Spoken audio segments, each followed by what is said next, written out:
Pablo Escobar a créé l'industrie de la cocaïne.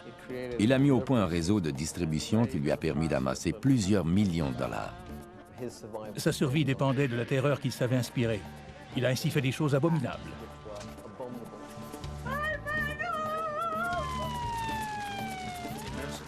Il a déclaré la guerre à la Colombie, en quelque sorte. Et la Colombie lui a déclaré la guerre. Il était vindicatif et n'oubliait jamais un affront. Lorsque quelqu'un s'opposait à lui, il lui rendait l'appareil et se montrait impitoyable. C'est le criminel le plus brutal et le plus insensible que le monde ait jamais connu.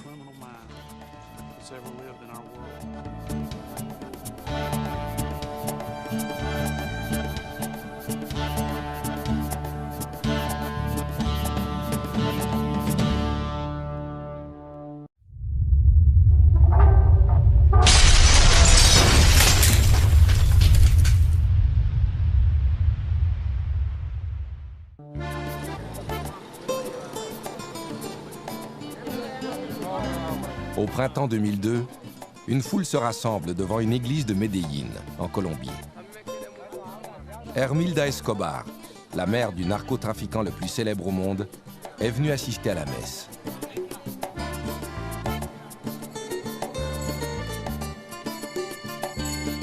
Es una costumbre desde él murió.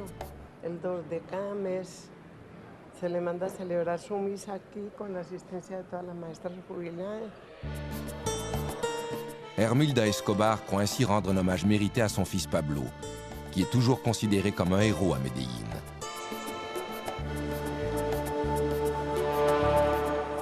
Pour le reste du monde, Pablo Escobar est l'un des criminels les plus dangereux de l'histoire. L'initiateur du trafic de la cocaïne, un pionnier dont l'héritage de violence et de corruption est toujours présent 10 ans après sa mort. Il a fait preuve d'une brutalité et d'une cruauté incomparables. Mais le terrorisme pratiqué par Escobar n'était pas nouveau en Colombie. Il existait bien avant sa naissance.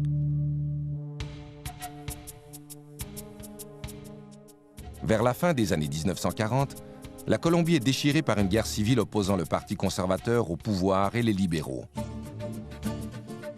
Cette violence donne naissance à un groupe de hors-la-loi connu sous le nom de banditos. Ces gens n'ont de loyauté qu'envers eux-mêmes. Ils viennent des régions rurales et pauvres, et ils terrorisent les citoyens des classes aisées. Le peuple les considère comme des héros. La population de la Colombie, peut-être parce qu'elle était opprimée par le gouvernement ou harcelée par les révolutionnaires et les groupes paramilitaires, éprouvait de la sympathie pour les banditos.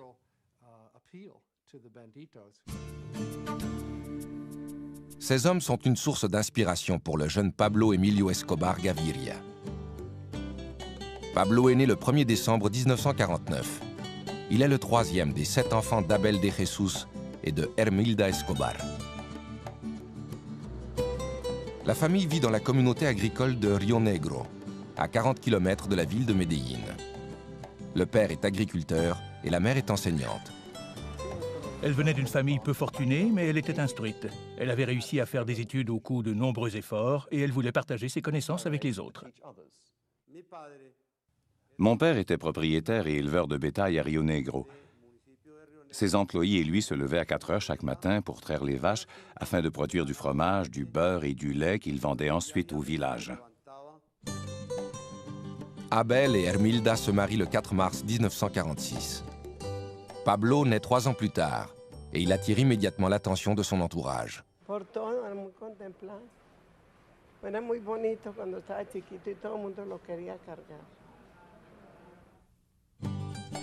Lorsque Pablo entre à l'école, sa mère est devenue la principale source de revenus de la famille, et c'est elle qui dirige la maisonnée. Elle enseigne à ses enfants la valeur de l'éducation et la charité. Elle était une bonne mère, une mère traditionnelle. Pablo, ainsi que ses frères et sœurs, étaient beaucoup plus attachés à elle qu'à leur père Abel. Nos parents nous ont tous deux donné de précieux enseignements. Ils nous ont appris à travailler très fort et surtout, ils nous ont appris à tenir parole. Escobar se plaisait souvent à dire qu'il avait vécu son enfance dans la pauvreté, mais c'était faux. Il appartenait à la classe moyenne et sa famille survivait sans difficulté.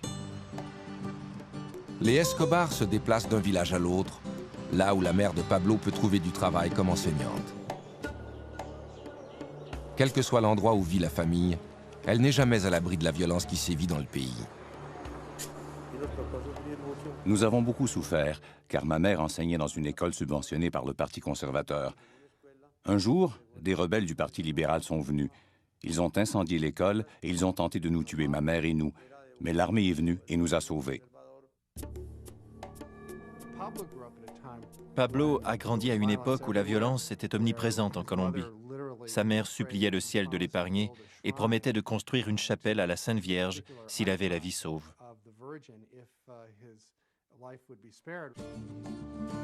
Comme la plupart des enfants colombiens, Pablo adore les récits relatant les exploits des banditos qui sillonnent le pays.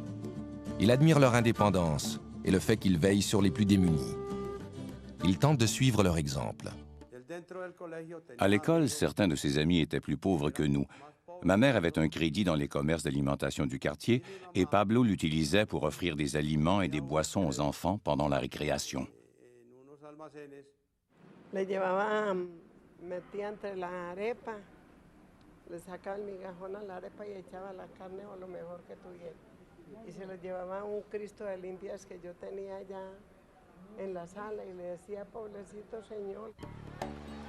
En 1961, alors que Pablo a 12 ans, sa famille s'établit de façon permanente à Envigado, un village situé au sud de Medellín. Sa mère y ouvre une école primaire.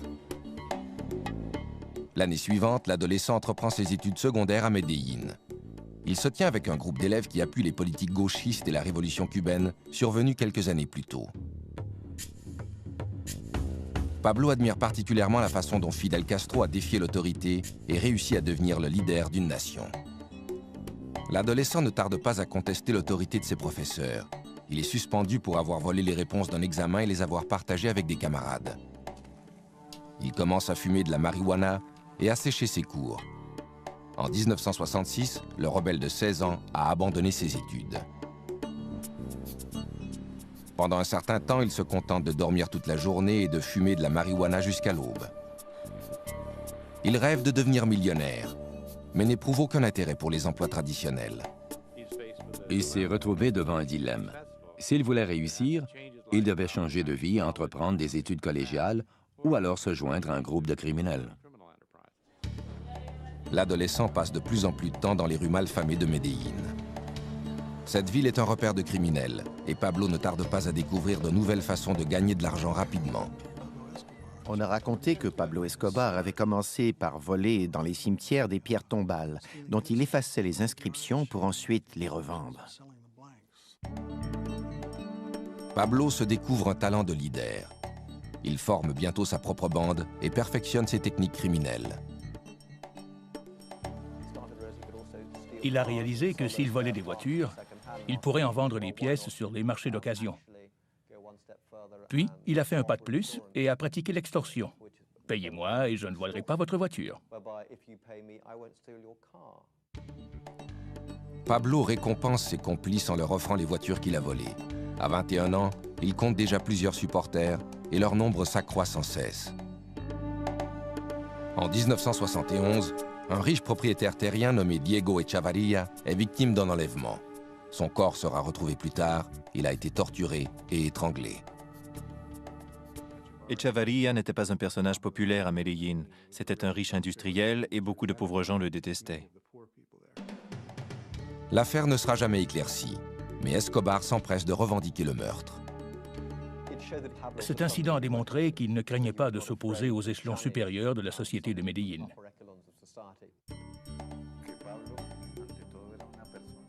Pablo était un être très charismatique. Il avait beaucoup d'assurance et il était extrêmement convaincant. Il avait un ego démesuré. La mort d'Echavarria réjouit les pauvres de Medellín. Il commence à surnommer Escobar El Doctor. C'est une marque de respect. Pendant que la réputation d'Escobar s'étend en Colombie, un changement social important se produit aux États-Unis. Au cours des années 60, la marijuana a été très populaire chez les jeunes Américains. Mais la génération du moi des années 70 recherche une drogue plus dure et plus stimulante. La cocaïne devient rapidement la drogue de l'heure en Amérique. Elle permettra bientôt à Pablo Escobar d'édifier son empire criminel.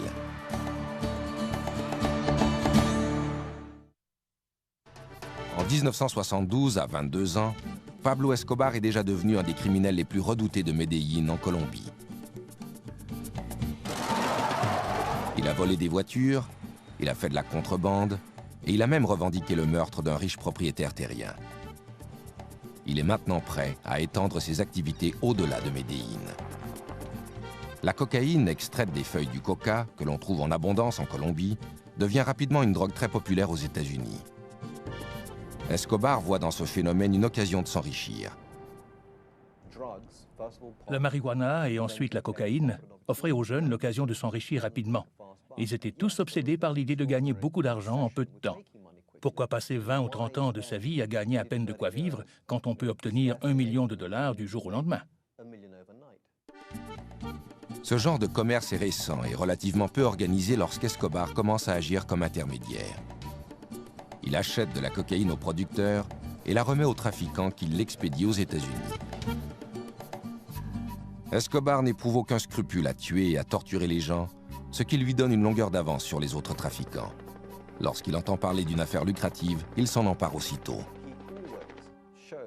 Il laissait toujours savoir à son entourage qu'il n'hésiterait pas une seconde à détruire quiconque lui mettrait des bâtons dans les roues ou menacerait la réussite de ses activités. S'il n'obtenait pas ce qu'il voulait, il faisait tuer les gens, et ça ne troublait pas son sommeil. Pablo Escobar se retrouve bientôt à la tête de l'industrie de la cocaïne en Colombie. Maintenant qu'il s'est imposé dans le milieu de la drogue, il peut obtenir tout ce qu'il veut, en particulier l'argent et le sexe. Il a toujours aimé la compagnie des adolescentes. À 25 ans, il apprend qu'une de ses petites amies est enceinte. En mars 1976, Pablo épouse une jeune fille de 15 ans, Maria Victoria Henao Vallejo. Leur fils, Juan Pablo, naît le mois suivant. 3 ans et demi plus tard, le couple aura une fille, Manuela. Il a dit à ma mère qu'il était très heureux et fier d'être le premier de la famille à lui donner un petit-fils. Il pensait et se comportait comme un criminel. Mais il aimait beaucoup sa famille. Il se montrait respectueux envers sa mère. Il veillait sur ses frères et sa femme et ses enfants étaient tout pour lui. Ce n'était pas un bon père au sens traditionnel du terme. Il trompait ouvertement sa femme et il avait des maîtresses partout où il allait. Mais en même temps, il se voyait comme un chef de famille, un père aimant. Et il éprouvait une véritable affection pour sa femme et ses enfants. Le trafic de stupéfiants d'Escobar progresse si rapidement en Amérique du Sud qu'il commence bientôt à expédier lui-même la drogue aux États-Unis. Un de ses associés, Carlos Leder, met au point un système de contrebande innovateur. Il a eu l'idée d'organiser un réseau de transport pour la cocaïne. Il a établi un point de transbordement dans un îlot des Bahamas. Il y a fait aménager des pistes d'atterrissage, des postes de ravitaillement et un hôtel offrant toutes les commodités. Pablo s'assure qu'aucun narcotrafiquant n'expédie de cocaïne hors de la Colombie sans son autorisation. Il exige une commission de 35% sur chaque cargaison et garantit son arrivée à destination sans encombre. Grâce aux sommes d'argent de plus en plus importantes qui lui sont versées, il construit ses propres laboratoires de transformation de la cocaïne. À l'été 1976, Escobar et 3 autres narcotrafiquants forment ce qui deviendra le cartel de Medellín. Le cartel avait une infrastructure à une époque où personne n'en avait. Pour expédier la cocaïne, il fallait des avions et un réseau de distribution. Ils avaient une entreprise qui prenait sa source dans la jungle et s'étendait jusqu'au coin de rue des villes américaines. À 29 ans, Pablo Escobar est le chef incontesté du groupe. Il offre des pots de vin à des juges, à des politiciens et à des policiers pour permettre à son entreprise de prospérer. Il a recours à l'intimidation et à la violence chaque fois que c'est nécessaire. Le mot d'ordre qui régit ses activités est « plata o plomo », l'argent ou le plomb. Tu acceptes l'argent ou tu meurs. Et dans presque tous les cas, plata o plomo, les gens choisissaient l'argent. C'est le propre de la nature humaine. Escobar consacre toutes ses énergies à son empire. Contrairement à ceux qui travaillent pour lui, il consomme rarement la poudre blanche dont il fait le commerce. Il avait la réputation de consommer très peu de cocaïne. Il avait tendance à traiter avec mépris les gens qui avaient une dépendance à cette drogue. En 1979, le cartel de Medellín contrôle plus de 80% de l'industrie américaine de la cocaïne, évaluée à plusieurs milliards de dollars. Pablo Escobar est maintenant un homme très riche. Il se fait construire une propriété de 63 millions de dollars, appelée Hacienda Los Napoles, à 130 km à l'est de Medellín. Le petit avion qui a été utilisé pour expédier sa première cargaison de cocaïne est exhibé fièrement à l'entrée du domaine de 3000 hectares. L'immense propriété comprend 20 lacs artificiels, une piste d'atterrissage, un héliport, 6 piscines et un jardin zoologique peuplé d'animaux exotiques. Il ne savait pas quoi faire avec son argent, alors il a aménagé un immense jardin zoologique peuplé de centaines d'animaux comme des éléphants, des rhinocéros et des girafes. Pablo a fait des efforts pour partager son opulence avec le peuple. Les gens venaient en autobus de Medellín pour visiter sa propriété. Conscient que sa réputation de criminel grandit, Escobar commence à se comparer à d'autres hors-la-loi légendaires. Il achète une berline criblée de balles des années 30 et affirme qu'elle a appartenu à Bonnie et Clyde. Il lui arrive même parfois de se costumer comme son héros, le révolutionnaire mexicain Pancho Villa. Pablo était fasciné par ce rebelle latino qui avait osé s'attaquer aux Nord-Américains.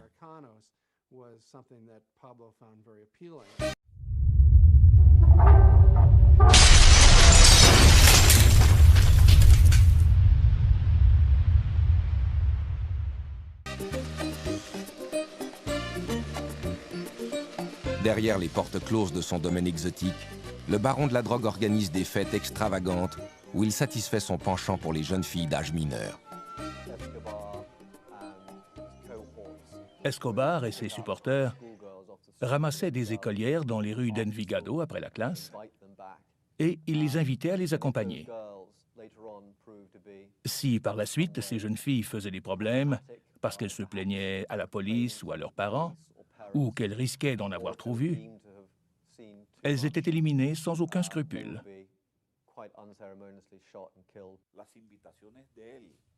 L'élite de la société colombienne attendait avec impatience ces invitations, car Pablo était considéré comme le meilleur hôte d'Amérique latine. Ces réceptions étaient de véritables orgies où les invités étaient assurés de trouver de très belles femmes et des alcools de choix.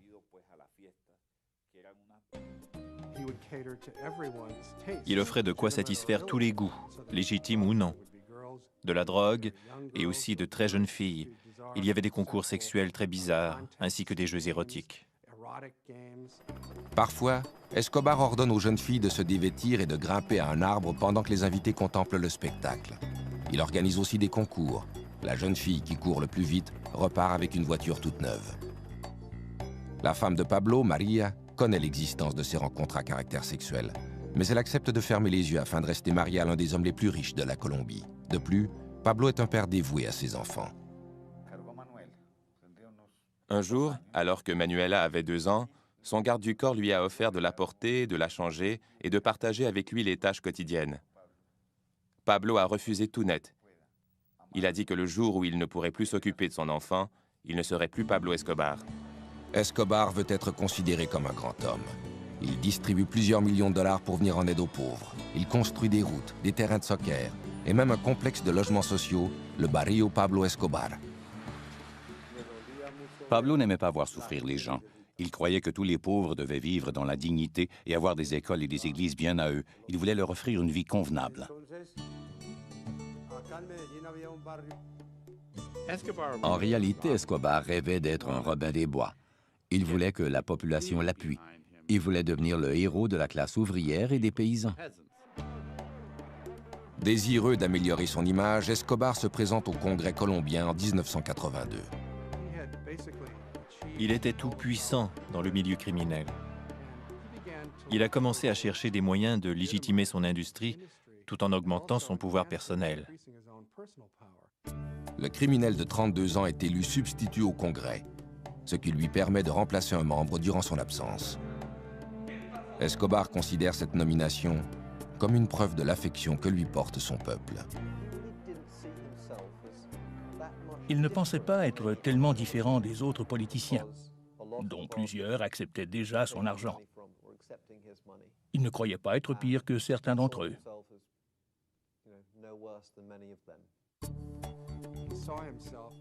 Il se considérait comme un grand homme, et son argent lui permettait de réaliser ses désirs les plus extravagants. Après avoir rêvé d'un parc d'animaux exotiques et de très jeunes filles, il a rêvé de devenir président de la Colombie. Escobar ne tarde pas à découvrir que sa popularité ne s'étend pas jusqu'à la capitale du pays, Bogota. Le candidat présidentiel Luis Galán dénonce les liens qu'Escobar entretient avec le trafic de la cocaïne. Et le ministre de la Justice, Rodrigo Lara Bonilla, entreprend de mettre un terme aux contributions électorales liées au commerce de la drogue. En janvier 1984, Escobar est expulsé du Congrès. Sa carrière politique est terminée, mais il n'a pas l'intention de s'éclipser discrètement. 3 mois plus tard, il fait assassiner Bonilla. Ce meurtre a été commis selon la tradition du cartel. 2 hommes, dont l'un était armé d'une mitraillette, sont arrivés à motocyclette. La moto s'est approchée de la limousine de Rodrigo Lara Bonilla, qui était immobilisée à un feu de circulation. Le type assis à l'arrière a sorti son arme, il a fracassé la glace de la voiture et lui a fait exploser le crâne.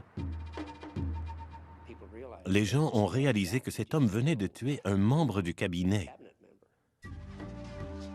L'assassinat de Bonilla a été une étape importante dans l'escalade du terrorisme exercé par Escobar pour obliger la Colombie à se soumettre. Pendant que la Colombie combat le terrorisme financé par les narcotrafiquants, les États-Unis entreprennent leur propre guerre contre les stupéfiants.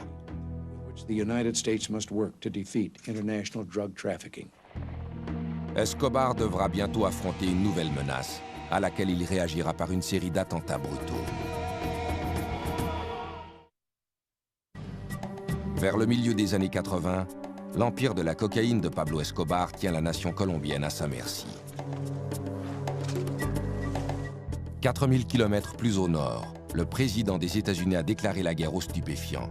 Il en a fait un mandat prioritaire de son administration. Les États-Unis exerçaient de plus en plus de pression sur la police, l'armée, le gouvernement et le système judiciaire colombien afin de mettre fin au trafic des stupéfiants. Le gouvernement colombien accepte de laisser les États-Unis extrader les trafiquants qui expédient de la drogue en Amérique. Lorsqu'ils étaient arrêtés et condamnés en Colombie, ils étaient rapidement libérés. De toute façon, ils pouvaient continuer à diriger leur commerce de narcotiques pendant qu'ils étaient en prison. Ils savaient qu'ils ne seraient pas traités de la même façon aux États-Unis. S'ils comparaissaient devant un tribunal américain, ils auraient un procès, ils seraient condamnés et ils croupiraient dans une vraie prison. Ce serait alors la fin de leur entreprise. Ils avaient l'habitude de dire « Je préfère une tombe en Colombie qu'une cellule aux États-Unis ». En novembre 1985, Escobar et d'autres trafiquants de drogue décident d'unir leurs efforts et de montrer au gouvernement qu'ils n'ont pas l'intention de se laisser intimider. Escobar fait appel à un groupe de guérilleros de gauche pour lancer un assaut contre le palais de justice qui abrite la Cour suprême de la Colombie. Les guérilleros armés de mitraillettes, de roquettes et de grenades font irruption dans l'édifice et attaquent les juges de la Cour suprême. L'armée colombienne riposte avec des chars et des troupes d'assaut.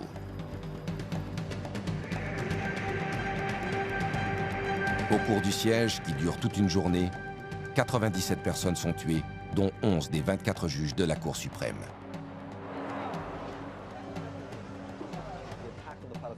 L'assaut livré contre le palais de justice a été un autre moment décisif dans l'histoire de la Colombie. Il a eu un impact à long terme, car il a terrorisé le système judiciaire. Il l'a privé de plusieurs magistrats qui étaient de bons hommes, courageux et dotés d'un sens moral. Les guérilleros détruisent en outre les documents d'extradition. Ils ont réussi à convaincre la population colombienne que ces actes de terrorisme étaient attribuables à l'extradition. L'année suivante, la Cour suprême de la Colombie annule le traité autorisant l'extradition. Mais quelques jours plus tard, le traité est rétabli par le nouveau président de la Colombie, Virgilio Barco. Pablo Escobar craint à nouveau d'être déporté aux États-Unis. Il se fait construire des refuges un peu partout en Colombie. il parvient à devancer les représentants de la loi grâce aux informations que lui fournissent les hauts fonctionnaires qu'il soudoie et les paysans qui lui restent fidèles. Ils alertaient Escobar aussitôt qu'ils apercevaient un hélicoptère ou qu'ils voyaient s'approcher un véhicule de police, ce qui lui donnait tout le temps voulu pour prendre la fuite.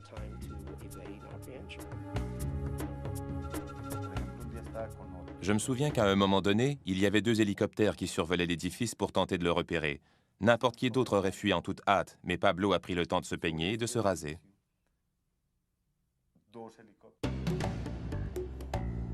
En 1989, alors qu'il est en fuite depuis plus de 3 ans, Escobar tente de conclure une entente avec le gouvernement colombien. Il accepte de se livrer aux autorités à une condition, celle de ne pas être extradé en Amérique. Le gouvernement refuse. Pablo n'apprécie pas cette réponse. Le 18 août, le candidat favori de la campagne présidentielle, Luis Galán, doit prononcer un discours à l'occasion d'une assemblée électorale. Luis Carlos Galán était en quelque sorte le John F. Kennedy de la Colombie. Le peuple l'aimait beaucoup. Il était opposé à la drogue et favorable à l'extradition. Et l'extradition était un sujet de préoccupation constant pour Escobar. Au moment où Galán va prendre la parole, il est abattu par un des tueurs d'Escobar. Cet assassinat bouleverse toute la nation. Les Colombiens ont réagi comme la population des États-Unis l'aurait fait. Un candidat présidentiel très populaire avait été abattu et ils savaient qui était responsable de ce meurtre. Ils ont commencé à considérer cet individu non seulement comme un criminel ou un hors-la-loi, mais aussi comme un ennemi de l'État. Mais Escobar n'en a pas terminé avec le terrorisme. 3 mois plus tard, le 27 novembre, il fait placer une bombe dans un avion de la compagnie Avianca.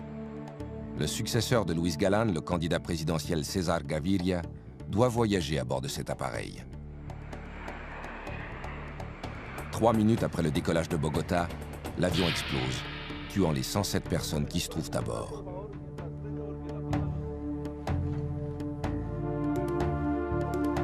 Gaviria, comme on le découvrira plus tard, n'était pas dans cet appareil. Cet attentat s'ajoutait à plusieurs autres et il n'y avait aucune explication. Dans la plupart des cas, ils ne disaient pas « c'est nous qui l'avons fait », ils le faisaient tout simplement.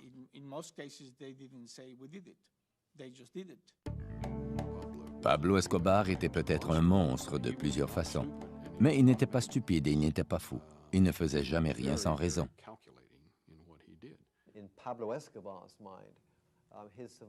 Pablo Escobar croyait qu'il devait faire régner la terreur pour assurer sa survie.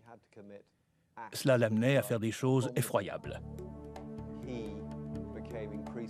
Il en est venu à ne plus accorder aucune importance à la valeur d'une vie humaine. À la fin de la décennie, Pablo Escobar a créé un climat de violence qui déchire la Colombie. Seulement à Medellín, plus de 200 meurtres sont commis chaque fin de semaine. Pendant ce temps, l'empire des narcotiques d'Escobar continue de prospérer. En 1990, le magazine Forbes rapporte que le narcoterroriste de 40 ans est l'un des hommes les plus riches au monde. Sa fortune est évaluée à 3 milliards de dollars. Mais son nom fait aussi partie d'une autre liste, celle des narcotrafiquants les plus recherchés par les États-Unis.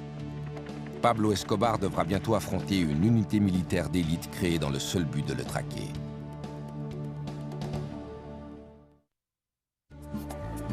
En 1990, le narcotrafiquant milliardaire Pablo Escobar est devenu l'homme le plus redouté de la Colombie et le criminel le plus célèbre au monde.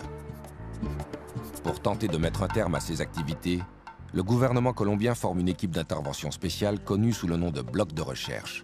Cette équipe se voit confier la mission de capturer Escobar. Elle était organisée par le gouvernement colombien et regroupait les meilleurs policiers des groupes d'élite, des représentants de l'armée et des services secrets, ainsi que des enquêteurs du ministère public. Le bloc de recherche bénéficie également d'un appui de taille, une équipe d'experts en surveillance venue des États-Unis. Ils survolaient la région dans des petits appareils qui ressemblaient à des avions privés Beechcraft, mais qui étaient en réalité des avions espions de 50 millions de dollars. Des antennes et des dispositifs d'écoute leur permettaient de détecter toutes les communications électroniques échangées dans la région. L'équipe de surveillance est souvent horrifiée par la brutalité d'Escobar, qui se manifeste même pendant ses appels téléphoniques à sa famille. Au cours d'une conversation qui a été interceptée, il parlait à sa femme et il lui disait combien il l'aimait, pendant qu'à l'arrière, on entendait un individu hurler. Il essayait sans succès de couvrir le combiné et il criait « Mettez-lui quelque chose sur la bouche ». Puis il continuait de dire à sa femme combien elle lui manquait. Escobar ne reste jamais longtemps au même endroit. Mais lorsque la police colombienne et le bloc de recherche tuent certains de ses associés, le baron de la drogue comprend qu'il ne pourra leur échapper indéfiniment. Il élabore alors un plan. 3 semaines après l'entrée en fonction du nouveau président César Gaviria, en août 1990, les acolytes d'Escobar kidnappent des membres de certaines familles fortunées de la Colombie. Pablo espère que ces familles exigeront que le gouvernement mette fin à l'extradition, ce qui lui éviterait d'être envoyé aux États-Unis pour y subir son procès. Il a enlevé des enfants et menacé de les tuer. Il espérait que certains membres en vue de ces familles, qui avaient déjà été présidents ou leaders politiques, fassent pression sur le gouvernement pour que leurs héritiers puissent être libérés sains et saufs. Le stratagème d'Escobar porte fruit. Pour mettre fin aux enlèvements, le gouvernement déclare l'extradition illégale. Assuré désormais de ne plus être extradé aux États-Unis, Escobar se rend aux autorités le 19 juin 1991. Il a conclu une entente avec César Gaviria, la plus avantageuse de tous les temps pour un criminel. Il a accepté de reconnaître sa culpabilité à un crime relativement mineur. En échange de cet aveu, tous les crimes qu'il avait commis par le passé lui seraient pardonnés. Nous avons tenté de lui démontrer que s'il décidait d'avouer certains crimes, il allait se retrouver en prison, en sécurité. Nous avons sous-estimé le degré de corruption et d'intimidation dont Escobar était capable. Le gouvernement colombien et César Gaviria ont fait la manchette des quotidiens américains en annonçant qu'ils avaient arrêté Pablo Escobar. Ils n'ont cependant pas précisé que la prison avait été construite selon les spécifications d'Escobar et qu'il avait lui-même choisi ses gardiens ainsi que les prisonniers qui allaient l'accompagner. La prison, appelée la cathédrale, est construite à flanc de montagne, dans le paysage verdoyant d'Envigado, à proximité des amis et de la famille d'Escobar. À son arrivée, le complexe ressemble davantage à un club sportif qu'à une prison. Il y a fait aménager un terrain de soccer et il a fait construire une discothèque où il accueillait des amis et des femmes pour faire la fête. C'était une farce monumentale. Le plus incroyable, c'est que la police nationale colombienne, dont faisait partie le bloc de recherche du colonel Martinez, n'était pas autorisée à s'approcher à moins de 20 km de la prison. Escobar va et vient comme il l'entend. Il assiste à des matchs de soccer à Medellín et fréquente les boîtes de nuit d'Envigado. La femme et les enfants d'Escobar lui rendent visite régulièrement. La cathédrale leur offre tous les conforts du foyer, y compris une maisonnette construite expressément pour sa fille de 11 ans, Manuela. La sentence d'emprisonnement prononcée contre Escobar est une plaisanterie. Mais le gouvernement a réussi à rassurer la population. Il lui a donné ce qu'elle réclame, la fin de la terreur. Jusqu'à un certain point, Gaviria a réalisé le vœu le plus cher des Colombiens en mettant un terme à ce cycle de violence. Pendant toute son incarcération, Escobar continue de diriger son entreprise de trafic de cocaïne évaluée à plusieurs milliards de dollars.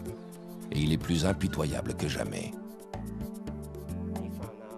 Il a entendu dire que des membres du cartel de Medellín profitaient du fait qu'il n'était pas constamment en liberté pour le voler.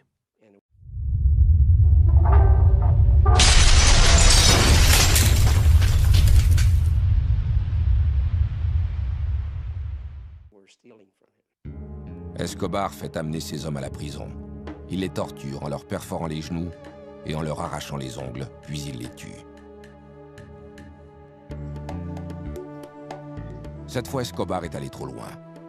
Quand la nouvelle de ces meurtres brutaux se répand, les autorités gouvernementales ne peuvent plus ignorer les gestes posés par Escobar. Le 22 juillet 1992, le président Gaviria ordonne qu'Escobar soit transféré à une véritable prison. Mais Pablo soudoie une patrouille de soldats et prend la fuite. Il y avait une blague qui circulait en Colombie. Combien faut-il de soldats colombiens pour faire sortir Escobar de prison? La réponse était un seul pour ouvrir les portes et 5000 pour le regarder sortir. Escobar est maintenant libre, mais il a des ennemis partout et de moins en moins d'endroits où se réfugier.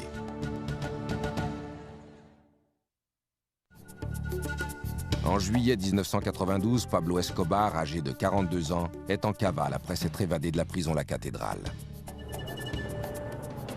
Les gouvernements américains et colombiens sont décidés à traduire en justice le caïd de la drogue. Après son évasion, tout a commencé à s'écrouler. À la cathédrale, il avait effectivement bénéficié de la protection du gouvernement. Et soudain, la meute était de nouveau à ses trousses.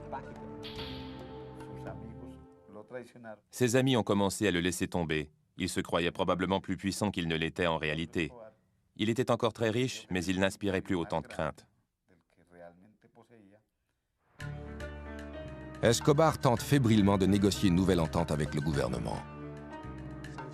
César Gaviria, en collaboration avec le gouvernement des États-Unis, je crois, avait décidé de refuser désormais toute négociation avec Pablo Escobar. Il voulait le traquer et le tuer. Par le passé, Escobar a eu recours au terrorisme pour convaincre le gouvernement de satisfaire à ses exigences. Il décide d'utiliser à nouveau cette tactique. Le 30 janvier 1993, il dépose une bombe dans un véhicule garé près d'une librairie, dans une rue très fréquentée de Bogota. La bombe explose alors que le commerce est rempli d'enfants et de parents venus acheter du matériel scolaire. L'explosion fait 21 morts et plus de 70 blessés. Aucune des victimes n'était liée au commerce des stupéfiants. C'était une bombe sensible précise qu'il avait décidé de faire exploser pour livrer un message au gouvernement de la Colombie. Le gouvernement n'est pas le seul problème d'Escobar. Depuis son évasion de la prison, les citoyens colombiens ont décidé que si la police ne parvenait pas à l'arrêter, ils allaient le faire eux-mêmes. Ils forment un groupe de justiciers appelé Los Pepes, un acronyme pour « le peuple persécuté par Pablo Escobar ». Los Pepes était reconnu comme une organisation regroupant des citoyens colombiens, des membres de famille dont les fils, les frères ou les maris avaient été tués par Escobar. Le groupe comptait aussi des mécontents du cartel d'Escobar et des membres de cartels rivaux. Los Pepes ne tarde pas à exercer des représailles. Dès le lendemain de l'attentat de la librairie, des bombes explosent devant une des résidences d'Escobar et une hacienda appartenant à sa mère est rasée par un incendie. Plutôt que de traquer Escobar lui-même, ils ont commencé à pourchasser tous ceux qui étaient associés à Escobar, professionnellement ou personnellement, et ils les ont tués.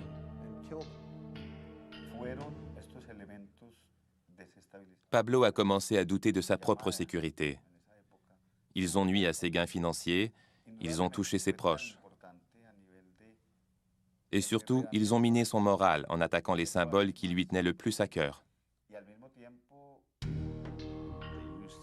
Ils ont utilisé contre lui ses propres techniques.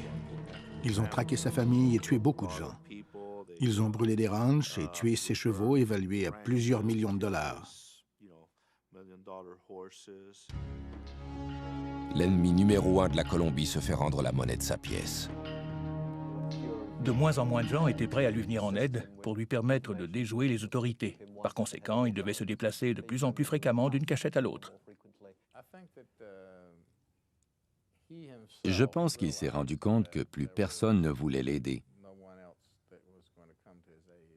qu'il n'avait plus de temps, plus de refuge, et que la chance l'avait abandonné. Escobar tente de faire sortir sa famille du pays, mais les autorités lui refusent ce privilège. La dernière chose que souhaitait la Colombie, c'était que la famille d'Escobar disparaisse à ce moment précis. Elle savait que si ses proches restaient au pays, il allait constamment s'inquiéter de leur sort, car il savait que les Pepes allaient les tuer dès qu'ils en auraient l'occasion. Sa famille était son talon d'Achille. Il voulait la faire sortir du pays et la mettre à l'abri dans un endroit sûr où il n'aurait plus à s'inquiéter de son sort. Il aurait ainsi pu se consacrer librement à la guerre qu'il livrait au gouvernement de la Colombie. À l'automne 1993, le cartel de Medellín est démantelé. Mais c'est la famille d'Escobar qui occupe toutes ses pensées. Il ne l'a pas vue depuis 1 an et elle lui manque beaucoup. Le 1er décembre, Pablo célèbre son 44e anniversaire. Il sait qu'il est sous surveillance constante et il limite ses appels téléphoniques au minimum pour éviter qu'il ne soit retracé. Le lendemain de son anniversaire, il téléphone à sa famille. Nous attendions depuis 24 heures l'appel qu'Escobar allait sans doute faire à son fils Juan Pablo. Cette fois, la conversation a duré 5 minutes, assez longtemps pour que nous puissions le localiser. Le bloc de recherche découvre que l'appel provient d'une maison de Los Olivos, un quartier de la classe moyenne de Medellín. J'ai vu Pablo Escobar qui parlait au téléphone. À ce moment précis, nous avons échangé un regard et il a raccroché.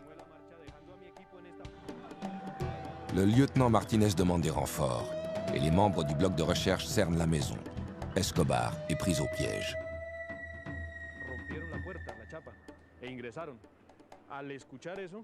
Ils ont enfoncé la porte et pénétré dans la maison. Le garde du corps de Pablo, El Limón, est alors apparu à la fenêtre là-haut et il est sorti en faisant feu sur les policiers. Il a été touché et il est tombé sur le sol. Escobar est sorti par la fenêtre avec une arme dans chaque main. Il tira à l'intérieur et à l'extérieur en hurlant des injures à la police. Il a retiré ses pantoufles et sauté sur le toit. Nos balles l'ont atteint alors qu'il tentait de se relever.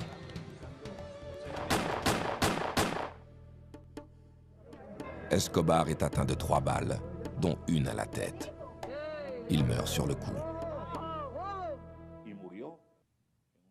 Finalement, il est mort comme n'importe quel malfaiteur. Cet homme, reconnu comme le pire criminel au monde, le narcotrafiquant le plus redouté de la planète, est mort comme le commun des mortels. Le 3 décembre 1993, des milliers de Colombiens envahissent les rues de Medellín pour les funérailles de Pablo Escobar. Certains sont venus pour célébrer sa disparition. D'autres pleurent la mort du Robin des Bois de Medellín. Le dernier et le plus impitoyable des banditos n'est plus.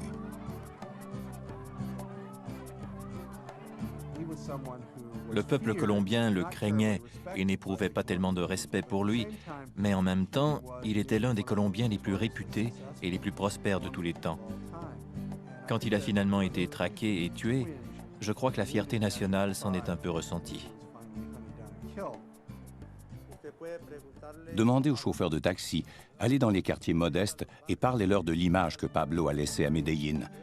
Ils vous diront tous que c'est une excellente image, très positive.